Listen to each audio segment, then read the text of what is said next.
Hi, I'm Anthony Keyvan, and you're watching the Permanent Rain Press. Hi everyone, it's Chloe with the Permanent Rain Press today. I am so excited to be joined by Anthony Kayvon. How's it going? I'm good. How are you? I am doing well. I know you had a very busy time. It was just the premiere the other night, so I hope that went well. It was a lot of fun. I know Hello Kitty was there. Yeah, she opened the carpet. It was so cool. Memorable one for the books. Definitely. Yeah. I mean, it was the first time I had gone to a premiere for my own project. So it was cool that Hello Kitty was there too. And obviously getting to reunite with the cast. And we'll get into the show in just a moment. But I wanted to start off with another memorable project of yours, which was starring as Rahim in Love Victor. It was such a wonderful show, not only charming, but so important to the queer community and what it stood for. So, what did you really value and take away from Rahim and your time on that show? Honestly, that show was really a special experience. It was the first time playing an Iranian character, which was really cool for me. And also, I had met so many great people who are still, I consider family today. Something I did take from Raheem is I'm trying to be a lot more like unapologetically myself and like less reserved because he's completely the opposite of that. And it was just really fun to kind of like live vicariously through him during that time and just kind of like let loose a little bit more. It's always special when you can kind of take those life lessons from your character and then, into not only future projects, but your own personal life. And I was going to ask about your co-stars, but I know Michael and Isabella were with you at the premiere the other day. So clearly lifelong friendships. How nice Yeah. is it to kind of still be so close with them today as you were when you were filming? Oh my God, it's the best. I mean, Michael lives like 5 minutes away from me, and Bella is actually my roommate. So we're very tight knit. It was one of those like rare instances where a cast just gets along so well. And we were really lucky that, everyone was super close.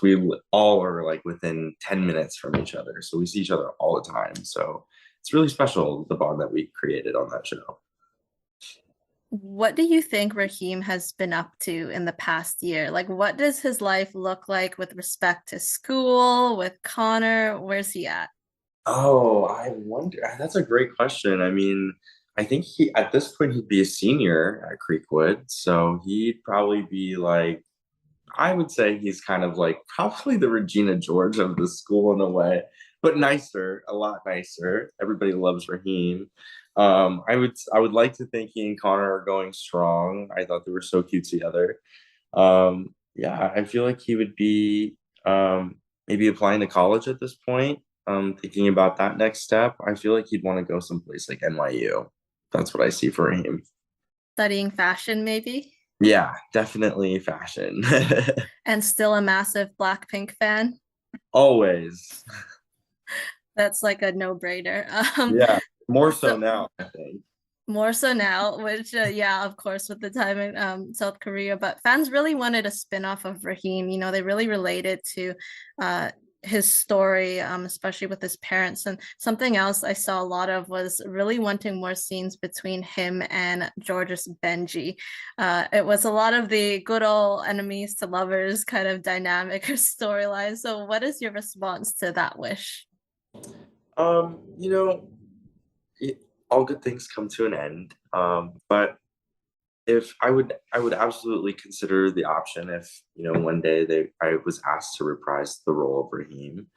I think he's a really special character, and I wouldn't mind going back to him one day. And I always say this, if we had gotten a fourth season, we would all be like, absolutely, yes, we would do it.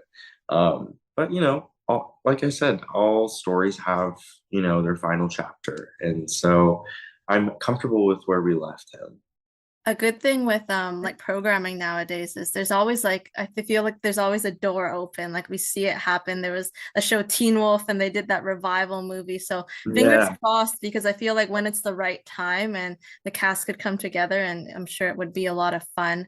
For all those viewers that love the show, followed these characters, and I would say they had healthy ship wars, like discussions about the show, what message do you have for them? Thank you so much for keeping our fandom alive. We all saw all of your comments and all of your edits and stuff, and it just completely warmed all of our hearts to see how much you connected with our characters and our stories. So I just want to say thank you. Thank you so much. We wouldn't have had a show without you. That's so sweet. And I really do hope that you get the chance to revisit Rahim in the future. But Yeah. until then, you do have another current project, which we'll talk about. And before I get into Exo Kitty, I will note for all those watching that we are discussing spoilers. So please make sure you have watched all 10 episodes before continuing. Now, you star as Quincy Shavazian or Q. What can you share about your audition and casting process? Oh yeah, it was a it was an interesting one for sure. I was I heard about, the show while I was filming the final season of Love Victor, and I had gotten like a self-tape request from casting, and we were not sure if I was able to audition for the show yet because we weren't like confirmed that it was the final season of Love Victor. Um, my team kind of like worked it out, and then we got confirmation that it was the final season, and I was able to send a tape. And then I sent my tape in. They came back with some notes, and I sent it back, and it was a lot of back and forth. Then I had gotten like a producer call back, which is where you zoom in. Well, we don't normally in a perfect world you would go to like an office and meet the producers and talk to them and perform in front of them, but this was over Zoom because of COVID. So I got to meet our showrunners and stuff. Um, and then I was asked to do a chemistry read with Anna, also over Zoom, which was really fun. Also very nerve wracking because it's like it's hard to gauge someone's personality like over a tiny little screen.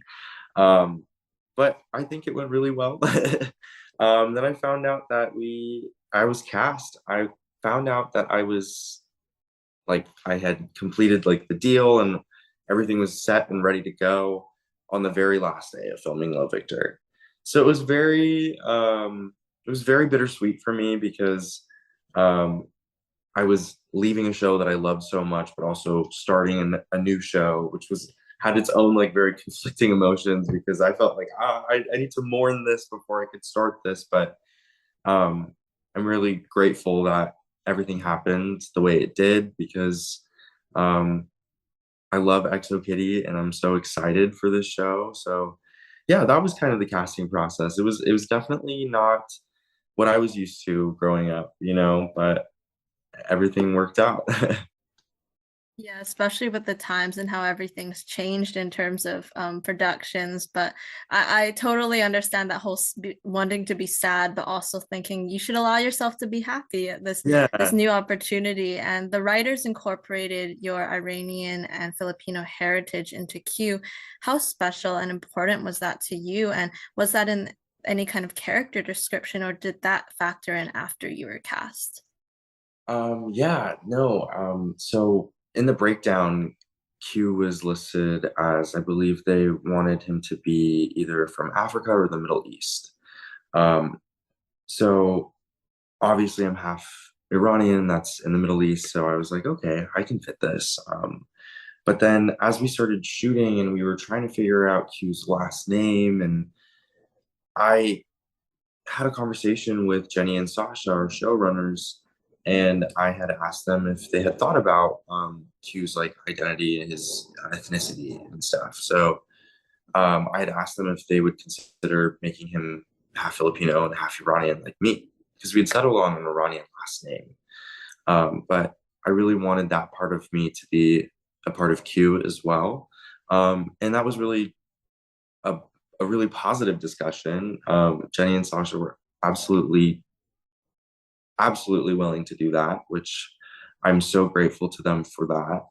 And then we decided that, yeah, he was going to be half Filipino, half Iranian. So it was really, really, really special for me because I had never really um, auditioned for things that, fit me. I'm a mixed Asian kid, and there aren't a lot of like roles that are like that specific. So, um, yeah, it was really special for me because, I've been doing this 17 years now. And that was the first time I'd gotten to play a character that was exactly like me.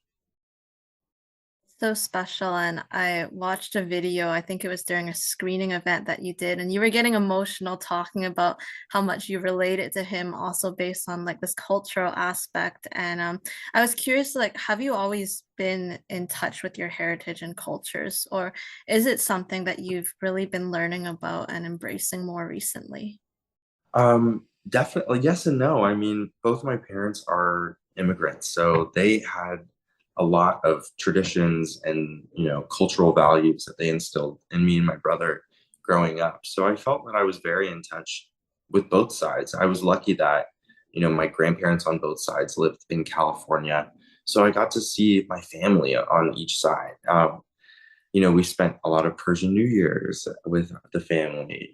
We Filipinos love karaoke as well, so we had a lot of karaoke nights. Everyone had their own portable machine, like things like that are just so like instilled in the Filipino or Iranian culture.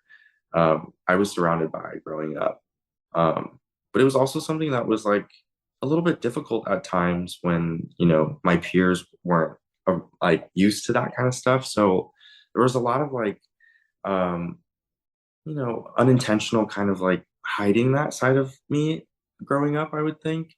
Um, but recently I've come to terms with the fact that I am mixed, and that is not something to be ashamed of. And it is actually a really, Anna calls it a superpower. And I love that because it absolutely is. It's what makes me unique and special. And it's something that I cherish. And I would say recently, in my adult years, I've been wanting to learn more about my family and where they come from, and visiting the places that they grew up. So I would say I was very in touch with my heritage, my cultures on both sides growing up, but I'd say even more so now.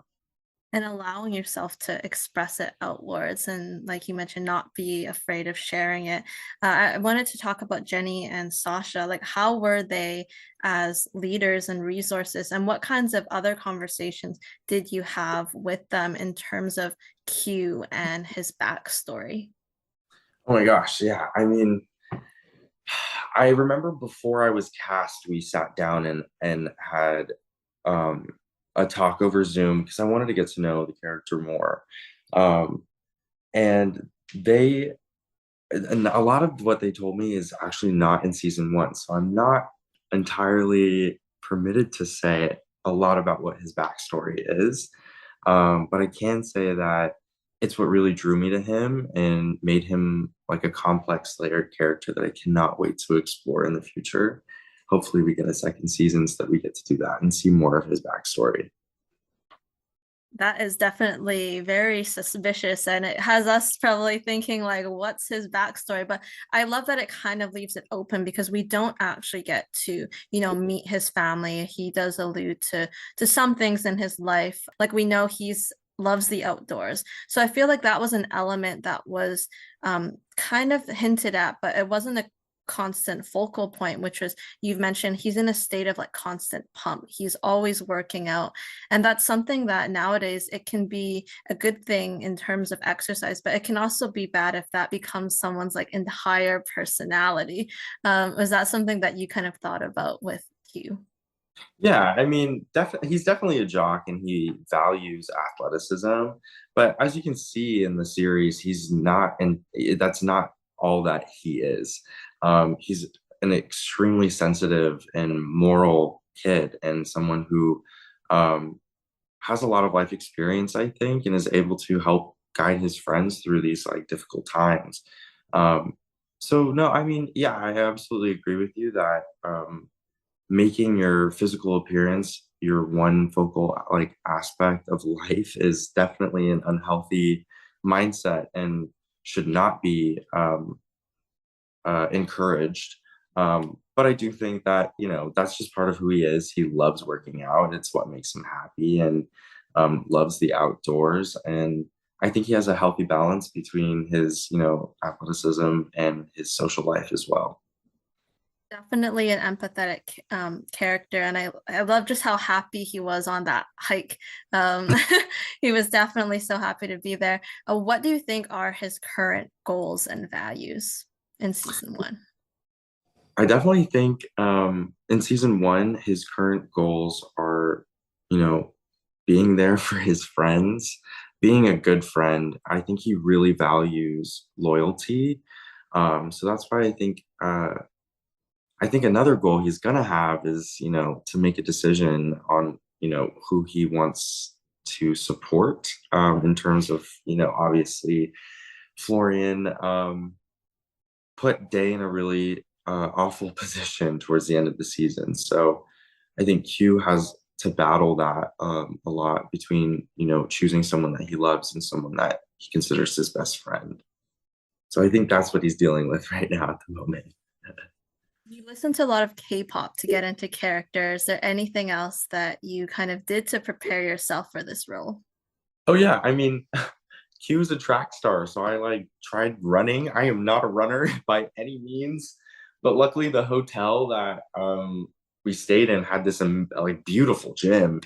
So and it like I was on a treadmill and I was overlooking a lake, so it was really fun. I felt like I was being cute every day when I would like try to run, and I am. Let me tell you, I am not a runner at all. So I really hope there aren't like actual track scenes coming up because I don't know how I'm gonna pull that one off.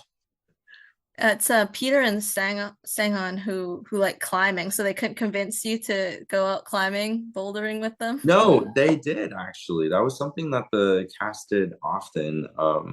I'd never done it before, but in Seoul, there's a huge climbing community. I had no idea. And yeah, Peter and Sangon were like avid climbers, and that was something that they actually convinced the whole cast to do. No matter like what level of athleticism they had, they came and we tried it out, and it was actually really fun, and it was a great bonding moment, I think. Gonna have to get better for season two. But Q is out, but he acknowledges that Seoul isn't as gay friendly as in the US. So how was it for you? Because this is kind of like the second character for you portraying this cultural aspect where being queer isn't as accepted and understood. Yeah, I mean, I think Q's definitely different from Rahim in terms of his coming out experience. It was for Q, it wasn't as like traumatic or scary. I think it was really cool to play this kind of character because we saw that his peers were immediately accepting of him, and it was absolutely normalized. And also, his queerness isn't um, his only personality trait. It's something that he is, but it's not his entirety. So I thought that was really cool because it showed that, being queer can be normalized and it doesn't have to be super scary. Whereas like with Raheem, it was something that was hard for him to come to terms with his parents and stuff. So yeah, I think that's what kind of drew me to Q in terms of like how different he was from Raheem, but also very similar in that sense. Tell me about his relationship with Kitty. What are his first impressions when he actually meets her in person at the welcome party? And had you and Anna crossed paths prior to being a part of the show? Yeah, yeah, no, Anna and I had never met prior to being on the show. We had only just did that one Zoom for like a chemistry read. So that was all I knew about Anna, besides having watched the films. So yeah, no, Anna had not, we had not met before, like we'd actually gotten to South Korea. I'm sorry, what was the first part of your question? Yeah, like what are Q's first impressions Oh of yeah. Kitty? Oh, like I think Q's really like, I think Q really likes Kitty at first or wants to like her because he knows how happy she makes Day, and Day is his best friend. So I think Q being the best friend is so excited to meet Kitty at first. Obviously it's under, difficult pretenses, and he has to, pick his, a best friend over this girl at times, but I think Kitty makes it really hard for him because she's just so endearing. And I think he really has a soft spot for Kitty, especially because they're both like transplants at this school. They're both from the United States. So I think there's that level of familiarity between them too, where they feel like, okay, you kind of understand what I'm going through at this point. Um, so I think towards maybe the third or fourth episode, you can see how, Kitty has kind of infiltrated Q's like guard defense or whatever. Um, and Q obviously gives in because how could you not? She's definitely a persuasive, convincing kind of character, and they develop a really close and comfortable bond. So, did you and Anna spend a lot of time together, like even just one-on-one building and discussing that relationship? Absolutely. Yeah. I mean, it was really easy to because we lived in the same hotel for so many months. But yeah, Anna and I, we had, meetings with our directors and stuff. We would, explore Seoul together.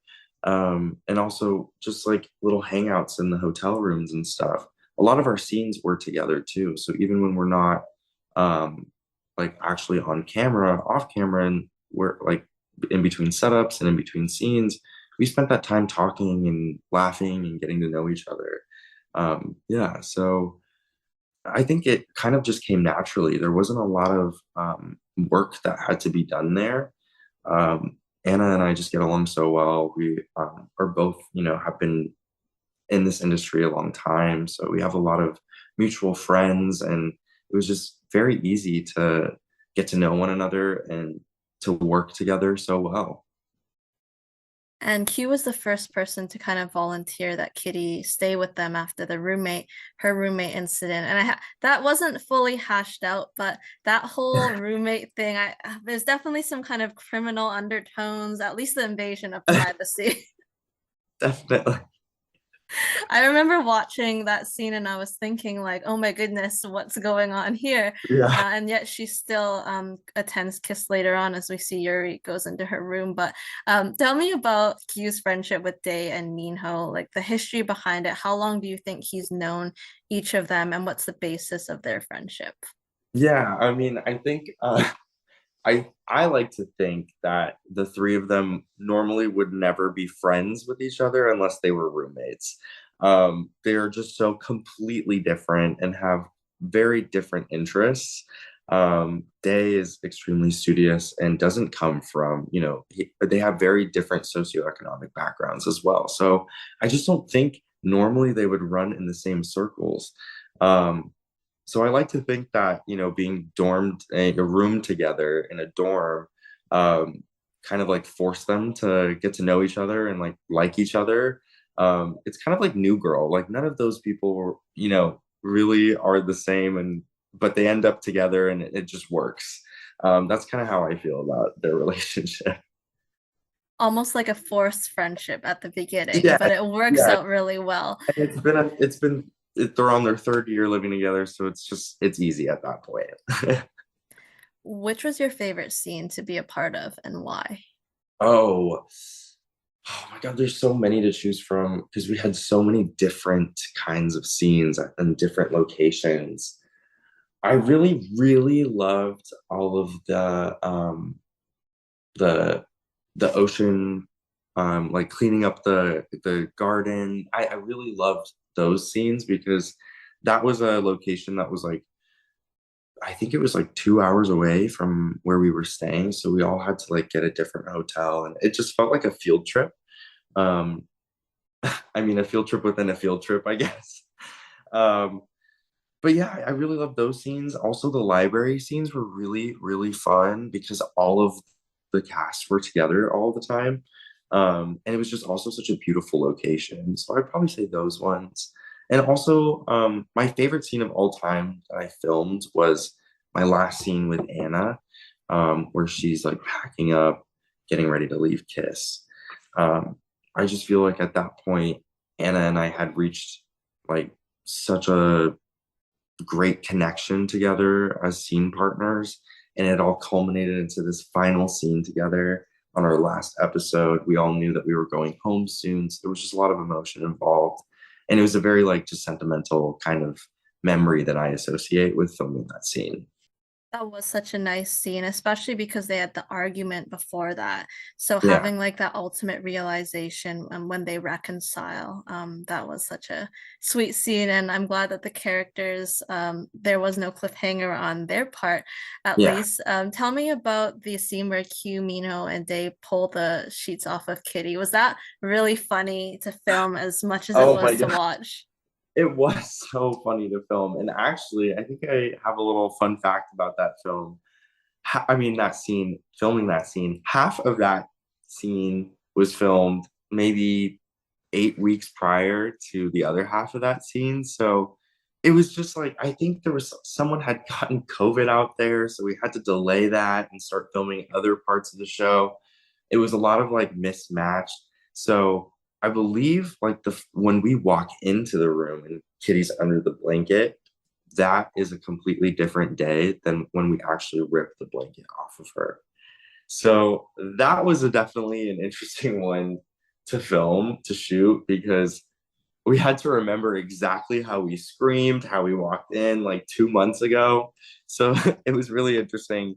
It was really fun to kind of try to piece together. And I think it came off like really seamless. One definitely could not tell, but I'm guessing a lot of camera blocking and Yeah. placement looking there. Is there anything in particular you remember from the Chuseok dinner? Yeah, I remember that none of the food was actually edible. It had been sitting out for like 2 days. So all of us are not actually eating any of it. We're just kind of like making it look like it's going in our mouths and just spitting it out off camera if it did. So all of the food that looked delicious, by the way, was not like actually edible. That's very unfortunate. But I was going to say, I'm not sure if you would have been able to eat it anyways because you are vegan. Yeah, So that's true. wishful thinking, but yeah, it did look good, especially the japchae. Which was your favorite scene as a viewer and why? So a scene that Q was not in. Oh,